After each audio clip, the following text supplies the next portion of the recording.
ঢাকা বিশ্ববিদ্যালয়ের ৭৬টি মণ্ডপে সরস্বতী পূজা শুরু হয়েছে। শুক্রবার সকাল থেকে জগন্নাথ হলের মাঠে বাণী আর্চনা, আরতি ও ভক্তদের পুষ্পাঞ্জলির মাধ্যমে সরস্বতীর আরাধনায় মেতে ওঠেন শিক্ষার্থীরা। প্রতিবারের মতো এবারও জগন্নাথ হলের খেলার মাঠের চারপাশ জুড়ে বিভিন্ন বিভাগ ও ইনস্টিটিউটের শিক্ষার্থীরা পূজার আয়োজন করেছে।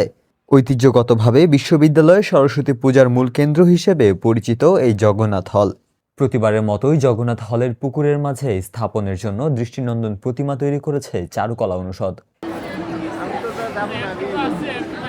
নিরাপত্তা ও শৃঙ্খলা নিশ্চিত করতে ব্যাপক ব্যবস্থা নেওয়া হয়েছে বলে জানান হলের প্রাধ্যক্ষ ও পূজা উদযাপন কমিটির সভাপতি অধ্যাপক দেবাশিস পাল।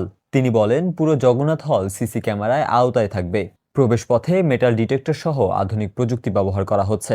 পটকা ও আতশবাজির ব্যবহার সম্পূর্ণ নিষিদ্ধ এবং যানবাহন নিয়ন্ত্রণে বিশেষ স্টিকার ব্যবহার করা হয়েছে। এবার জগন্নাথ হলের উপাসনালয়ে 2 দিনব্যাপী আয়োজনে থাকছে পুষ্পাঞ্জলি প্রদান, প্রসাদ বিতরণ, মনোজ্ঞ সাংস্কৃতিক সন্ধ্যা ও রক্তদান কর্মসূচি।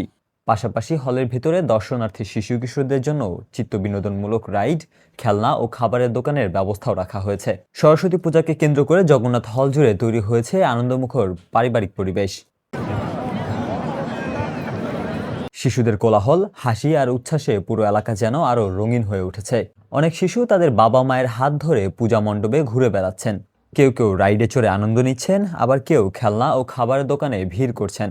সন্তানদের সঙ্গে এই উৎসবের আনন্দ ভাগ করে নিতে পেরে বাবা মায়ের মুখেও দেখা যাচ্ছে তৃপ্তির হাসি।